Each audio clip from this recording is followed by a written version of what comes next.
नमस्कार, मेरा नाम है doctor Ankita Tiwari, assistant professor ad hoc गुरु घासीदास विश्वविद्यालय बिलासपुर।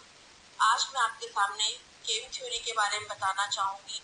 बेसिकली ये गेम थ्योरी माइक्रो इकोनॉमिक्स के अंडर आता है और ये सेकेंड सेमेस्टर के यूनिट 5 का पर्टिकुलर एक टॉपिक है। सबसे पहले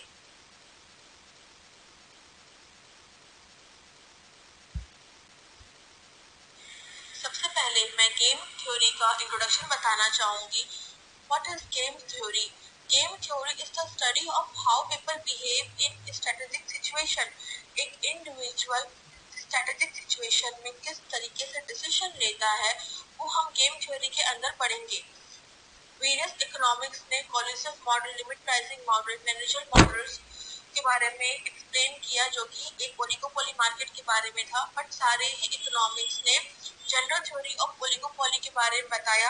किसी भी इकोनॉमिक्स ने decision making process of oligopoly के बारे में नहीं बताया। और इस गेम थ्योरी में हम decision making process of oligopoly के बारे में पढ़ेंगे और उसमें हम ये पढ़ेंगे कि किस तरीके से एक इंडिविजुअल जो है वो अपना एक स्ट्रेटेजिक सिचुएशन में किस तरीके से वो डिसीजन लेता है, being a rational human being, और उसका जो डिसीजन होता है वो उसके ऊपर तो डिपेंड करता है बट ट्राइबल फॉर्म्स के एक्शन के ऊपर भी डिपेंड करता है। पर्टिकुलर इस गेम थ्योरी को फर्स्ट सिस्टमैटिक अटेम्प्ट जो किया था उनका नाम है न्यूमैन एंड मॉक्सटन। उनकी जो बुक थी theory of games and economic behaviour जो कि 1944 में पब्लिश हुई थी, इसमें उन्होंने decision making process of oligopoly के बारे में पूर्ण रूप से बताया था।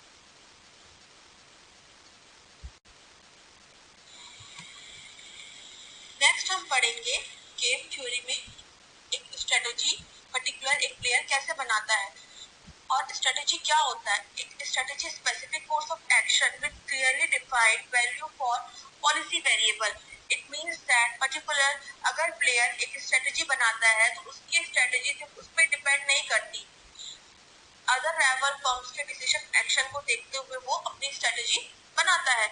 यहाँ मैंने एग्जाम्पल के तौर पे 2 स्ट्रेटेजी फर्म ली हुई है और इस स्ट्रेटेजी में मैंने बताया है फर्स्ट, एक जो प्लेयर है उसने पेन की जो प्राइस है वो 3.95 रुपीज जो है तय करी और पर्टिकुलर उस पेन को बेचने के लिए उसकी एडवर्टाइजमेंट के लिए उसने 2000 रुपीज खर्चा किया और उसको सुपरमार्केट में सेल किया।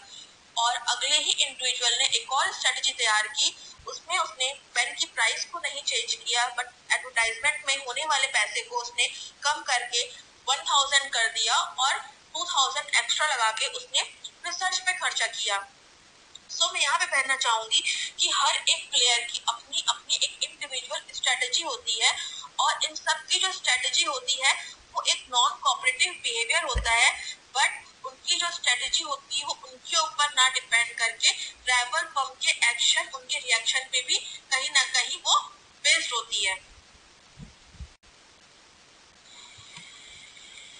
नेक्स्ट हम पढ़ेंगे गेम थ्योरी में एक स्ट्रेटेजी, पर्टिकुलर एक प्लेयर कैसे बनाता है और स्ट्रेटेजी क्या होता है। एक strategy specific course of action with clearly defined value for policy variable.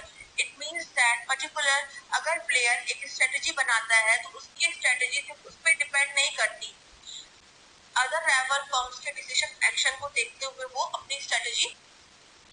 Game theory में सबसे इम्पोर्टेंट होता है पे of.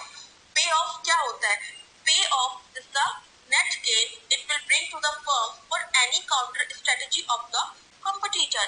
It means that in the theory of game, the participants' pay off depend not only their decision but also on their rival decision. Pay off का मतलब होता है हिंदी में भुगतान करना। It means that to each movement of one player, the other may choose among several counter movements. The counter movements of rival are probable but not certain. और particular इस पे ऑफ को हम जो है पे ऑफ मैट्रिक्स टेबल के through हम रिप्रेजेंट करते हैं और हम इसे स्ट्रेटेजिक इंटरैक्शंस भी कहते हैं। हम यहाँ पे देखें कि पे ऑफ मैट्रिक्स क्या होता है। A pay off matrix of a firm is a table showing the pay off acquiring to this firm as a result of each possible combination of strategies adopted by it and by the rivals. Game theory में सबसे important होता है पे of. पे of क्या होता है? Payoff is the net gain it will bring to the firm for any counter strategy of the competitor. It means that in the theory of game, the participants' payoff depend not only their decision but also on their rival decision. Next, ये हमने पे of matrix representation table के बारे में बताया है। यहाँ पे मैंने एक एग्जांपल लिया है, मैं उसको बताना चाहूंगी। A player select one side of coin. If the coin match player A wins and get 100 from the player B. If the coins do not match, then player B wins and get 100 from player A. यहाँ पे मैंने example set करते, मैं इसको हिंदी में भी explain करूंगी क्योंकि जो बच्चे हिंदी वाले हैं मैं चाहती हूँ वो भी इसको गौर से सुने और समझे। यहाँ पर मैंने दो प्लेयर लिया है, एक प्लेयर ए और प्लेयर बी। दोनों के पास एक एक कॉइन है और यदि दोनों उस कॉइन को उछालते हैं, क्योंकि दोनों का जो कॉइन है वो सेम आता है, मीन्स दोनों का अगर हेड आता है या दोनों का टेल्स आता है, इस सिचुएशन में जो प्लेयर ए होगा वो विनर होगा और जो प्लेयर बी होगा वो लूज करेगा। इन द मीन टाइम यदि दोनों पॉइंट अगर उछालते हैं, एक का हेड एक का टेल आता है, इस सिचुएशन में प्लेयर बी विनर होगा और प्लेयर ए जो है वो लूजर होगा। मैंने यहाँ पे एक पे ऑफ मैट्रिक्स रिप्रेजेंटेशन टेबल तैयार किया जिसमें मैंने प्लेयर ए को हॉरिजॉन्टल में लिया है और प्लेयर बी को मैंने वर्टिकल एक्सिस में लिया है। यहाँ मैं आपको बताना चाहूंगी, यहाँ आप देख सकते हैं प्लेयर ए अगर हेड आया और प्लेयर बी का भी अगर हेड आया, इस सिचुएशन में प्लेयर ए के पास 100 हो गया और प्लेयर बी के पास जो है वो -100 हो गया। यहाँ मैंने -100 इसलिए लगाया है बिकॉज प्लेयर बी का जो 100 रुपीज है वो प्लेयर ए के पास चला जाएगा। सेकंड हम देखेंगे, यदि प्लेयर ए का हेड आता है और प्लेयर बी का टेल आता है, इस सिचुएशन में प्लेयर बी जो है वो विनर होगा और प्लेयर ए का जो 100 रुपीज है वो प्लेयर बी के पास चला जाएगा। यहाँ मैंने माइनस का साइन जो है देके समझाया है। यहाँ पे आप जितना भी रेड मार्किंग देख रहे हैं प्लेयर बी का 100 में, ये सब प्लेयर बी के फिगर्स है। इन द मीन टाइम अगर हम सेकेंड रो देखें, प्लेयर ए का अगर हम देखें टेल आता है और प्लेयर बी का अगर हेड आता है, इस सिचुएशन जो प्लेयर ए होगा वो लूजर होगा और प्लेयर बी जो है वो विनर होगा। इन द मीन टाइम यदि प्लेयर ए का 100 आता है टेल और सॉरी अगर प्लेयर ए का टेल आता है और प्लेयर बी का भी टेल आता है, in the mean time player ए जो है विनर होगा और जो प्लेयर बी है वो -100 होगा। फ्रेंड्स, ये थोड़ा सा कॉम्प्लिकेटेड है बट यदि आप इसको प्रॉपर समझने का प्रयास करेंगे तो ये बहुत इजी है। यहाँ पे आपको मैं ये बताना चाहती हूँ कि किस तरीके से हर एक प्लेयर के ईच मूवमेंट पे दूसरा जो प्लेयर है उसकी बहुत सारी जो है वो काउंटर स्ट्रेटेजीज जो है वो payoff matrix representation table के थ्रू हम बता रहे हैं। This is about the payoff matrix representation table. अब हम बात करेंगे नैश इक्विलिब्रियम की। नैश इक्विलिब्रियम क्या होता है? Where both the players have made their decision and outcome is reached. जब दोनों ही प्लेयर्स एक डिसीजन पे आते हैं, एक आउटकम पे आते हैं, पर्टिकुलर उस आउटकम के रीचिंग लेवल को हम नैश इक्विलिब्रियम बोलते हैं और उसे हम सैडल पॉइंट भी बोलते हैं। नैश इक्विलिब्रियम को जॉन नैश ने इंट्रोड्यूस किया था और इसके लिए उनको 1994 में नोबेल प्राइज भी मिला था। Nash equilibrium is a fundamental concept of game theory. यहाँ पे मैंने कहा है एक और चीज, Nash equilibrium is also called a dominant strategy. एक dominant strategy क्या होती है? एक dominant strategy वो होती है जिसमें एक प्लेयर का ये कहना है a strategy that give you higher payoff no matter what the opponent does. हमको जो करना है हम वो करेंगे चाहे तुम करो या मत करो। अब यहाँ पे मैंने एक पे ऑफ मैट्रिक्स का टेबल बनाया है। इस टेबल में मैंने दो कंपनियां ली है, एक लिया मैंने होंडा और एक लिया मैंने टाटा और ऊपर में मैंने कैपेसिटी एक्सटेंशन एंड प्रॉफिट $1 के बारे में जिक्र किया है। यहाँ पे आप क्लियरली देख सकते हैं और इसमें आप देखेंगे हमने बिल्ड न्यू और एक ऑप्शन नो करके लिया। इट मीन्स दैट दोनों ही कंपनी यदि फैक्ट्री बिल्ड करेंगी तो उनको कितना प्रॉफिट होगा, यदि दोनों कंपनी अगर फैक्ट्री बिल्ड नहीं करेंगी तो उन्हें कितना प्रॉफिट होगा, कितना लॉस होगा। पर्टिकुलर इसको हमने पे ऑफ मैट्रिक्स के मेंशन किया कैपेसिटी एक्सपेंशन स्लैश करके profit $1,000,000. This means that both the companies, the Honda and the Tata, if they build the new factory, if they expand their capacity, यहाँ पे आप देख सकते हैं मैंने हॉरिजॉन्टल एक्सिस पे होंडा को लिया है। यदि होंडा जो है वो न्यू फैक्ट्री बिल्ड करता है और टाटा भी अगर न्यू फैक्ट्री बिल्ड करता है, इस सिचुएशन में दोनों को ही $17 मिलियन का प्रॉफिट होगा। यदि होंडा जो फैक्ट्री बिल्ड करता है और टाटा नहीं करता, इस सिचुएशन में होंडा को 20 मिलियंस का होगा और उस समय होंडा को 20 मिलियंस का होगा और टाटा को सिर्फ 15 मिलियंस का होगा, जो कि 5 मिलियंस टाटा का कम हो जाएगा यदि वो फैक्ट्री बिल्ड नहीं करता है। यदि हम बात करें अगर होंडा की, तो अगर होंडा फैक्ट्री बिल्ड नहीं करता और टाटा अगर फैक्ट्री बिल्ड करता है, इस सिचुएशन में टाटा को 20 मिलियंस का प्रॉफिट होगा और होंडा को सिर्फ 15 मिलियंस का होगा।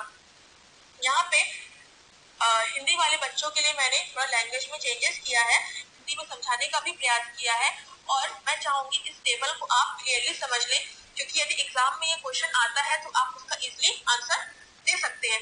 यहाँ पे आप देखिए मैंने होंडा और टाटा के बारे में बताया है। यदि होंडा और टाटा दोनों ही अगर फैक्ट्री बिल्ड करने का डिसीजन लेते हैं तो दोनों को ही 17 मिलियंस का जो है प्रॉफिट होगा और उस पर्टिकुलर एरिया को जो उनको मैंने येलो से हाईलाइट किया है उसको हम नैश इक्विलिब्रियम पॉइंट बोलते हैं। और एक चीज मैंने यहाँ पे बताई हुई है, मैंने इसको यहाँ पे देखिए मैंने ब्लू से यहाँ पे एक लाइन लिखी जिसमें मैंने लिखा decision based on self interest not collective interest. जैसे कि हम यहाँ पे दो प्लेयर्स की बात करें, गेम थ्योरी बेसिकली एक नॉन कोऑपरेटिव बिहेवियर थ्योरी है। इसमें दोनों प्लेयर जो है वो अपनी बौद्धिक क्षमता पे, अपने सेल्फ इंटरेस्ट पे एक इंडिविजुअल डिसीजन लेंगे और इंडिविजुअल डिसीजन के बेस पे वो अपनी स्ट्रेटेजी प्लान करेंगे और ये एक कलेक्टिव या ग्रुप डिसीजन नहीं होगा। अब यदि मान लीजिए दोनों ही अगर फैक्ट्री बिल्ड करते हैं तो दोनों को 17 मिलियंस का प्रॉफिट होगा और यदि दोनों फैक्ट्री बिल्ड नहीं करते हैं तो यहाँ पे आप देख दोनों को जो है 19 मिलियंस का प्रॉफिट होगा। बट ये जो 19 मिलियंस का प्रॉफिट होगा इसकी प्रोबेबिलिटी नहीं होगी। क्यों? क्योंकि ये दोनों का इंडिविजुअल का अलग अलग का डिसीजन है, ये ग्रुप डिसीजन नहीं है। तो जो 90 मिलियंस का प्रॉफिट है इसको आप डोमिनेटेड स्ट्रेटेजी के अंदर डाल दीजिए। और हम यहाँ पे देखेंगे एक रैशनल थिंकिंग के अकॉर्डिंग एक प्लेयर जो है वो अगर फैक्ट्री बिल्ड करता है तो उसको 17 मिलियंस का प्रॉफिट होगा। यदि फैक्ट्री बिल्ड नहीं करता तो दोनों में से किसी एक को जो नहीं करता उसको 15 मिलियंस का ही प्रॉफिट होगा। तो एज अ रैशनल थिंकर उसको एक ज्यादा प्रॉफिट के लिए वो जो है न्यू फैक्ट्री बिल्ड करेगा और दोनों ही होंडा भी डिसाइड करता है, टाटा भी, कि वो न्यू फैक्ट्री बिल्ड करेंगे जिसके लिए दोनों को ही 17 मिलियंस का प्रॉफिट होगा। यहाँ पे सबसे गौर करने वाली चीज ये है कि यदि दोनों में से कोई भी एक फैक्ट्री बिल्ड नहीं करता तो जो प्रॉफिट का जो प्रॉफिट होगा दोनों में से जो फैक्ट्री बिल्ड नहीं करेगा उसका प्रॉफिट कम हो जाएगा। उसका प्रॉफिट कम ना हो और सामने वाले की स्ट्रेटेजी को देखते हुए यदि अगला कर दिया, अगर अगला फैक्ट्री बिल्ड कर दिया, अगर उसने नहीं किया और मैंने अगर कर दिया, दोनों में से जिसने किया जिसने नहीं किया, अगर जिसने नहीं किया उसको तो प्रॉफिट होगा और जिसने किया उसको ज्यादा प्रॉफिट होगा। उस पर्टिकुलर डिसीजन को देखते हुए दोनों ही डिसाइड करते हैं कि दोनों जो है वो फैक्ट्री बिल्ड करेंगे और जिस जगह पे मैंने येलो से हाईलाइट किया वो एरिया जो है उसको हम कहते हैं, उस पर्टिकुलर रेशियो को हम कहते हैं नैश इक्विलिब्रियम पॉइंट या कह दीजिए सैडल पॉइंट। इसे हम डोमिनेंट स्ट्रेटेजी भी कहते हैं। इट मीन्स दैट हमको जो करना है हम करेंगे, तुम चाहे करो या मत करो।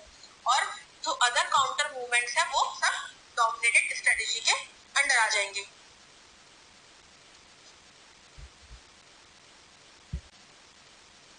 अब नेक्स्ट हम आएंगे प्रिज्मस डिलेमा। प्रिज्मस डिलेमा को बेसिकली हिंदी में कैदियों का संशय भी बोलते हैं। प्रिज्मस डिलेमा क्या होता है? It's a paradox in decision analysis in which two individuals acting their own self-interest do not produce the optimal outcome.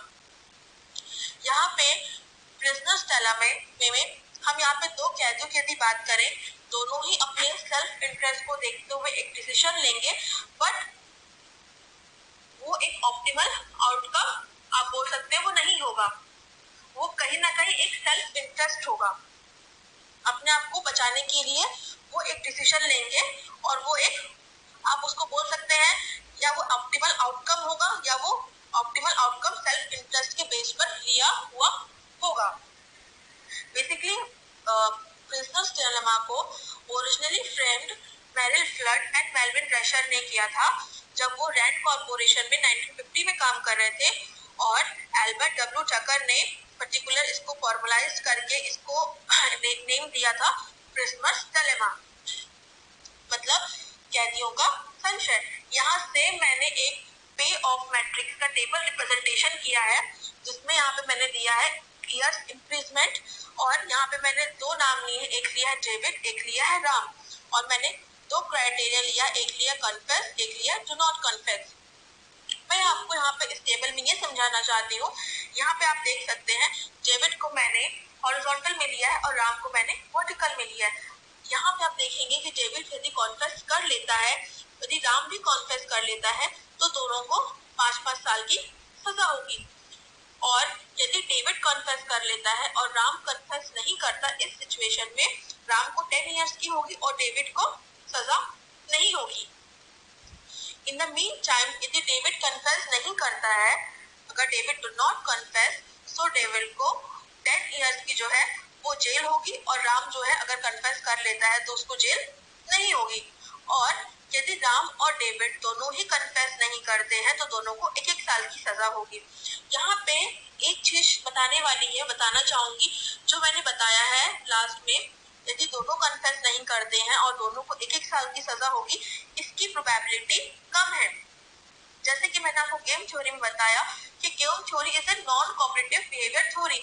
It means that दोनों ही इंडिविजुअल या दोनों ही कैदी या दोनों ही प्लेयर, जिसको भी आप बोलना चाहें, सबका जो डिसीजन होगा वो सेल्फ इंटरेस्ट के दम पे होगा, सेल्फ ओन रहेगा। किसी भी तरीके का कोई भी ग्रुप डिस्कशन या कलेक्टिव इंटरेस्ट पर्टिकुलर इस गेम थ्योरी में नहीं होगा। अब यदि हम बात करें यहाँ पे, देखें कि डेविड और राम जो है, तो अगर कॉन्फ्रेंस दोनों ही नहीं करते, दोनों को 1-1 साल की सजा होगी, उसकी प्रोबेबिलिटी पूरी तरीके से खत्म हो जाती है, क्योंकि जेल में ले जाने के बाद पुलिस दोनों को ही अलग अलग जगह पे लेकर कन्फेस करवाएगी। सो यहाँ पे ग्रुप डिस्कशन की तो बात ही नहीं होगी, और ये जो प्रोबेबिलिटी है 1 ईयर की, वो दोनों की समाप्त हो जाएगी। अब हम देखते हैं नेक्स्ट काउंटर मूवमेंट। हम देखेंगे यदि यहाँ पे डेविड कन्फेस कर लेता है और राम भी कन्फेस करता है, तो दोनों को 5-5 साल की सजा होगी, और यदि डेविड कन्फेस करता है, राम नहीं करता है, तो इस सिचुएशन में राम चीटर होगा और उसको 10 साल की सजा होगी।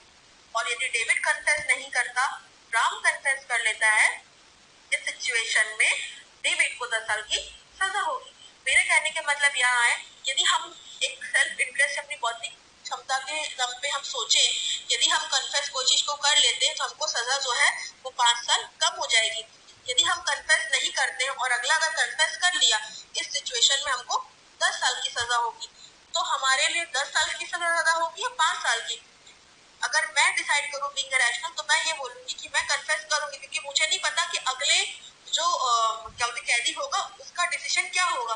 तो इस बेस पे मैं अपने एक सेल्फ इंटरेस्ट पे अपने आप को सेव रखने के लिए कि मुझे कम से कम सजा हो, मैं सिर्फ 5 साल का जो है कन्फेस करके मैं 5 इयर्स का जो है जेल वो जाना ज्यादा पसंद करूंगी, एज कम्पेयर टू मैं कन्फेस नहीं करके। तो being a rational thinker, being a rational human being, दोनों डेविड और राम दोनों ही जो है वो कन्फेस कर लेंगे और दोनों को 5-5 साल की सजा होगी। और पर्टिकुलर सेम इस पे ऑफ मैट्रिक्स रिप्रेजेंटेशन टेबल में मैंने बताया है कि मैंने इसको येलो से देखिए यहाँ पे हाईलाइट कर दिया 5-5 को। ये पर्टिकुलर आपका जो है ये नैश इक्विलिब्रियम होगा, या आप इसको बोल सकते हैं सैडल पॉइंट, और आप इसको बोल सकते हैं optimal outcome which is based on self interest. अब नेक्स्ट हम आएंगे प्रिजनर्स डिलेमा। प्रिजनर्स डिलेमा को बेसिकली हिंदी में कैदियों का संशय भी बोलते हैं। यहाँ पे हम cooperative and non cooperative game theory की बात करेंगे। कोऑपरेटिव गेम थ्योरी में बेसिकली कोल्यूशन फॉर्म होता है ओलिगोपोली मार्केट में, वेयर जो सेलर्स होते हैं ओलिगोपोली मार्केट में और जो पॉलीमर से दो होते हैं, तो जो सेलर्स होते हैं वो एक कोल्यूशन फॉर्म करते हैं, एक ग्रुपिज्म फॉर्म करते हैं, उसके बेसिस पे वो मार्केट में अपने प्राइस सेट करते हैं और उन्हें सेल आउट करते हैं। और नॉन कोऑपरेटिव से हम समझ सकते हैं एक इंडिविजुअल या प्लेयर का जो है उसका सेल्फ इंटरेस्ट या इंडिविजुअल डिसीजन होता है, उसको कोई फर्क नहीं पड़ता कि अगला क्या कर रहा है, वो अगले के एक्शन उसके रिएक्शन को देते हुए अपना वो इंडिविजुअल एक डिसीजन लेता है और इंडिविजुअल मार्केट में वो compete करता है and it's called as non-cooperative. So जो हमारा नैश इक्विलिब्रियम की थ्योरी है बेसिकली वो एक नॉन कोऑपरेटिव गेम थ्योरी है जो कि न्यूमैन और मॉर्सन ने इसको सिस्टमैटिकली जो है अपनी book theory of games and behaviour में 1944 में बताया है और पब्लिश किया है. Thank you so much.